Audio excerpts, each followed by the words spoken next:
మంచి విషయాలు తెలుసుకుందాం. పెనుకుడు మంత్రం. పెనుకుడికి మంత్రం కూడా ఉంది. అయితే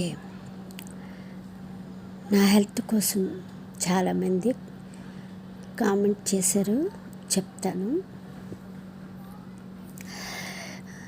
హెల్త్ గురించి చెప్తాను అన్నారు కదా, చెప్పలేదు ఏమిటి అని ఈరోజు తెలియజేస్తాను.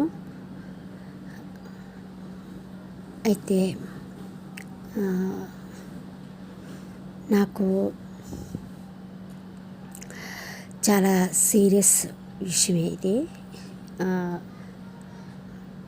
ఒక గంట మాత్రమే నాకు టైం ఉంది అని నాకు అనిపించింది. అటువంటి స్థితిలోకి వెళ్ళిపోయాను. 10 నుంచి తెల్లవారి 3 వరకు అఖండ విరోచనాలు, మోషన్స్ అయ్యాయి. ప్లేట్ లెవెల్స్ పూర్తిగా తగ్గిపోయింది.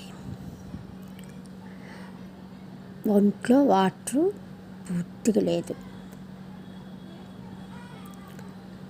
చాలా భయంకరమైన స్థితి. అయితే లాస్ట్ మూమెంట్లో చాలా పెద్ద వాంతి అయిపోయి, కాకపోతే ఇది ఒక ప్రయోగం వల్లనే జరిగింది. అది కూడా నాకన్నా ముందే మా అమ్మకు బాగోలేదు. ఆ తర్వాత అక్కడికి 5 రోజుల తర్వాత ఎదురు అమావాస్యకి నాకు దెబ్బ కొట్టింది. ఇది మా అమ్మలు వ్రతం అయితే చేశారు, పూజ వ్రతం జరిగింది.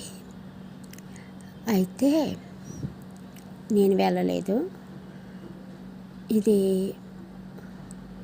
మా అక్కల బాబు వాళ్ళు, మా అక్కల బాబు భార్య వాళ్ళు మాత్రం అక్కడ పూజలో కూర్చొని పూజ చేశారు.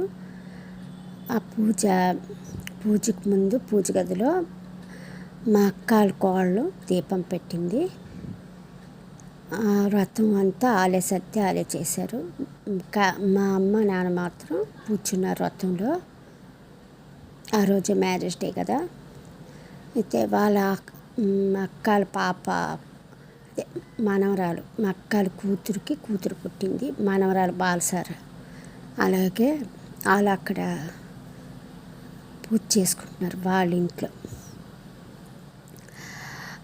తను అత్తవారు మా అమ్మాల ఊర్లోనే, అక్కడికి వచ్చి బాలసార జరిగిందనమాట. ఆమె ఢిల్లీలో ఉంటుంది. ఢిల్లీ నుంచి వచ్చింది, అక్కడే డెలివరీ అయింది ఢిల్లీలో. అక్కడ నుంచి అత్తవారింటికి వచ్చింది. అక్కడ బాలసార జరిగిందనమాట. ఆ రోజే వెళ్ళాలి వీళ్ళు. అయితే తను మా అక్కల కోళ్ళు కొంచెం తంత్రం ప్రయోగాలు తనకి తెలుసు అనుకుంటాను. వీళ్ళంతా ఒక మాట మీద మా అమ్మలకి చేయకుండా వ్రతం అని చెప్పి చేశారు. అయితే పూజ గది పూజ అయిపోయాక మా అమ్మకి చాలా బాగోలేదు కదా. ఆ తర్వాత నార్మల్ ఎవరింటి వాళ్ళు వెళ్ళిపోయారు. అయితే నాకు బాగోలేదు కదా. తర్వాత ఇలా చెప్పాను బాగోలేదని. ఆ తర్వాత మా అమ్మ పూజ చేయడానికి మామూలు వెళ్ళినప్పటికీ సింహాసనం ముందుకి వచ్చింది. అయితే అంతవరకు వీళ్ళు ఏం పూజ చేయలేదు. అలాగే దేవుడి గదిలో ఏం చేయలేదు, పక్కకు పెట్టి వ్రతం చేశారు. దేవుడి గదిలో దీపం మాత్రం మా అక్కల కోళ్ళు పెట్టింది. తర్వాత ముందుగా మా నాన్న ఒకరోజు ముందు మా నాన్నకి దీపం పెట్టినప్పుడు అలాగే ఉందంట. మళ్ళీ మా అమ్మ అడిగింది ముందుకేం వచ్చింది సింహాసనం అని. నేను పెట్టినప్పుడు కూడా అలాగే ఉందా అని అన్నారు. అయితే ఈ సింహాసనం కటిపేసి అక్కడ తంత్రం ఏదో చేశారు. అక్కడ నుంచి ఏదో తెచ్చి అక్కడ వేసేసారు. సింహాసనం కదపకపోతే వీళ్ళు వేసింది పని చేయదనమాట. అక్కడ వేసేసారు. మా అమ్మ నా మీద మాత్రం వాళ్ళకి కొంచెం కోపాలు ఉన్నాయి. మా అమ్మకి చెప్పకుండా రథం పెట్టడం కారణానికి ఇదంతా చేయడానికి అనమాట. కారణం అదే. అయితే మీకు నమ్మడానికి మీకు పెనుకుడు మంత్రం అనేది చెప్తానని అన్నాను కదా. పెనుకుడు మంత్రాన్ని ఇప్పుడు నేను చెప్పిన దాన్ని బట్టి ఈ పెనుకుడు మంత్రాన్ని నేను చెప్తే మీకు పూర్తిగా అర్థమైపోతుంది. ఇది ఒక మనిషి ప్రాణాలు ఎలా తీస్తారా అనేది. అయితే మన దైవశక్తులు మనకు ఉంటాయి కదా. ఎంతటి దీనికి వెళ్ళినా ప్రాణప్రస్థితికి వెళ్ళినా మన దైవశక్తి మనకు కాపాడుతుంది. వాళ్ళు ఒక కుళ్ళు కపటాలతో విషం కక్కితే ఆ విషం కూడా అమృతం అయిపోతుంది. అంటే దేవుడు ఆ విషయాన్ని అమృతంగా మార్చేస్తాడు. అర్థమైంది కదా. అలాగా జరిగింది. అంత పరిస్థితికి వెళ్ళినా నా ప్రాణాలు పోలేదు, మా అమ్మకు కూడా ఏమి కాలేదు, ఇద్దరం సేఫ్ అయ్యాం. అయితే ఇంకా అక్కడ మీకు చెప్పలేదు కదా ఇలాగా అంటే తర్వాత ఎలా తగ్గింది అనేది. నాకు ఒంట్లో బాగాలేదు. తర్వాత మా అమ్మ ఇవన్నీ ఏదో చేశారు, ఏదో జరిగినట్టుగా ఉంది అని ఎలా అర్థమైందంటే,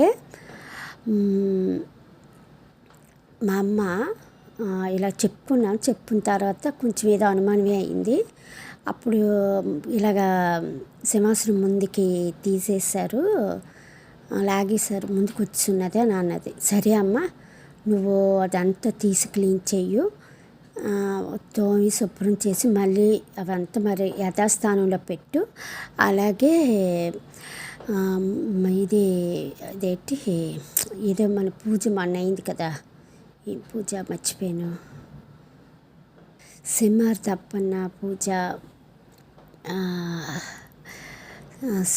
4 ఇప్పుడైంది 12, 14 గుర్తు రావట్లేదండి. మామిడిపల్లి పూజ ఆ రోజే కొత్త అమావాస్య అంటారా ఏంటంటారో మొన్న అయింది కదా పూజ. సరే గుర్తొస్తే మధ్యలో చెప్తాను. అయితే అది క్లీన్ చేసిన తర్వాత అప్పుడేమో మళ్ళీ క్లీన్ చేసినప్పుడు చాలా మసిలాగా కుళ్ళు వచ్చిందనమాట. మా అమ్మ చెప్పింది.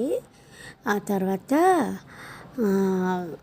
ఈ అంతకుముందే శుభ్రం చేసింది, నీట్గా క్లీన్ చేసింది. అప్పుడు రథం అన్నారు కదా, ముందే క్లీన్ చేసింది. కానీ అక్కడ ఏ పూజ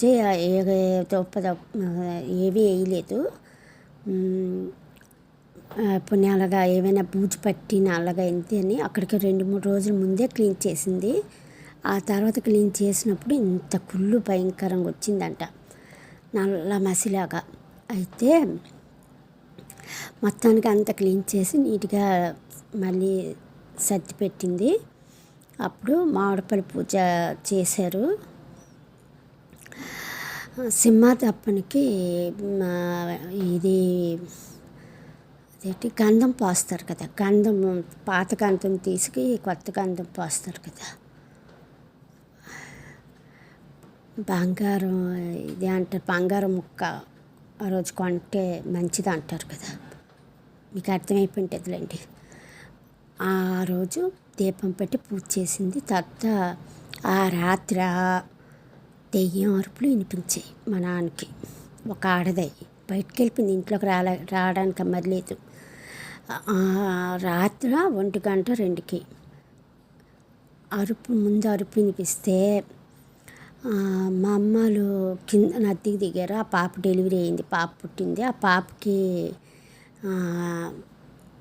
ఏటైందంటే వెయిట్ తక్కువ అనమాట, 8వ నెల పుట్టింది. అలాగా ఒక బాక్స్లో పెట్టి ఉంచారు, వెయిట్ తక్కువలో పుట్టింది. ఎక్కడ వారం రోజులు 8 రోజులు ఉంచారంట, తర్వాత తెచ్చారు ఇంటికి. దానికి మళ్ళీ ఏమైనా బాగాలేదేమో అనుకొని అలాగే కిందన ఎవరైనా అలాగ ఏడుస్తున్నారు అనుకున్నారు. ఆడదాని ఏడుపు. బయటికి వెళ్ళి చూస్తే మళ్ళీ ఎవరు వినబడలేదు. మళ్ళీ తలుపులు వేసుకుని లోపలికి వచ్చారు. మళ్ళీ వెనక నుంచి వినిపించింది. అయితే మా అమ్మ ఏమైనా ఇదవుతుందని బెడ్రూమ్కి వెళ్ళి చూశారు. మా అమ్మ సెల్ చూసుకుంటుంది, ఎప్పుడు తెలివి వస్తే అప్పుడు సెల్ చూసుకుంటుంది మా అమ్మ, అది అలవాటు. అయితే మళ్ళీ వినిపిస్తే మళ్ళీ చూశారంట, పడుకుంది. అయితే మళ్ళీ పెరట్కి వెళ్ళి తలుపు తీశారు. అక్కడ కూడా మళ్ళీ అరుపులు ఆగిపోయి ఇలాగ అవుతున్నప్పటికీ 3 అయిపోయింది. అప్పుడు మరి ఏ అరుపులు వినబడలేదు. అదైన తర్వాత మళ్ళీ ఇక్కడ మా ఆయనకి కూడా అదే జరిగింది. నాకు బాగోపోయిన తర్వాత ఇంటికి వచ్చాక నైటు ఎవరు అరిచినట్టు వినిపించింది నాకు. నేను తలుపు తీయలేదు. తర్వాత నాకు అర్థమైంది ఇది దెయ్యం అరుపే అని.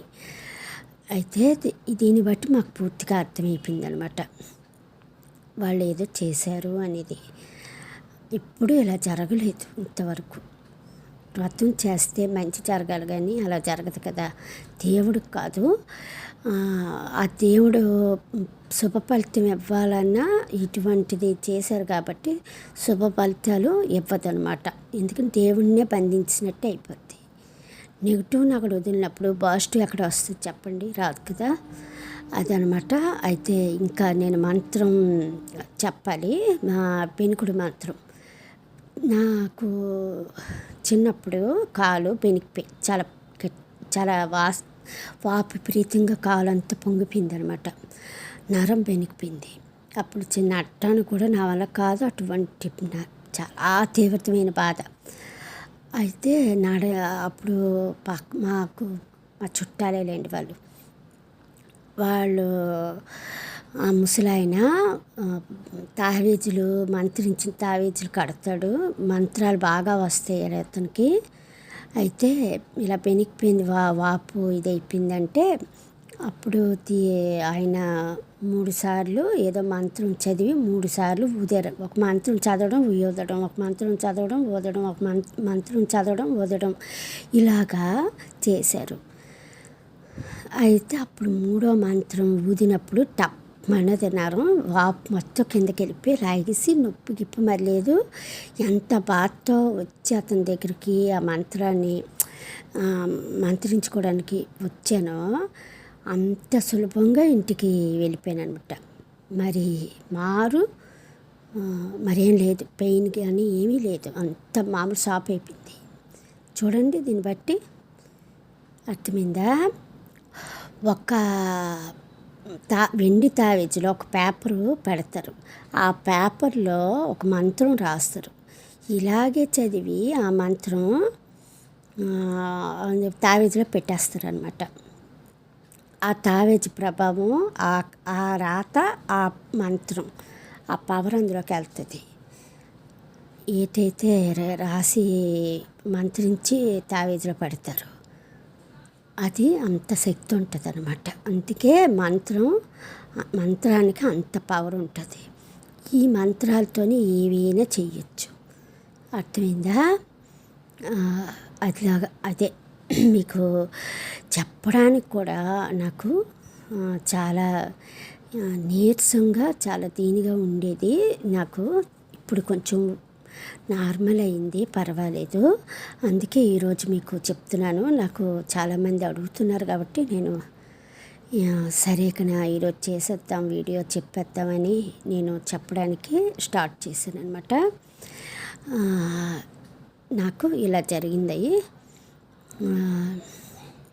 చాలా మళ్ళీ మీకు వీడియో చేసి పెడతానని నేను అనుకోలేదు, లాస్ట్ టైం అనుకున్నాను అది. ఈరోజు వీడియో చేసి పెడుతున్నాను అని అంటే నిజంగా భగవంతుడు అన్నోడు ఉన్నాడు. సరే అయితే మరిన్ని మంచి విషయాలు మరొక వీడియోలో తెలుసుకుందాం. ఇలా జరిగింది. ఎవరైనా సరే ఇంటి మనుషులైనా బయట వాళ్ళైనా, ఇప్పుడు ఆ అమ్మాయి బయట నుంచి వచ్చింది కాబట్టి మనకి సరిగ్గా మాకు తెలీదు. రెండోది, నా కుటుంబం కూడా బయటపడని వ్యక్తిత్వం మనస్తత్వం ఉన్న మనుషులు అన్నమాట. ఏమీ అనలేం కదా, అందుకే భగవంతుడు ఉంటాడు. అర్థమైందా? మంచి వాళ్ళకి మంచి చేస్తాడు. చెడ్డవాళ్ళు చేతుల్లో మంచి వాళ్ళు మోసపోలేరు కదా, అదే చేశాడు అన్నమాట. దేవుడు కాపాడాడు. ఓకేనా? మరిన్ని మంచి విషయాలు మరొక వీడియోలో తెలుసుకుందాం.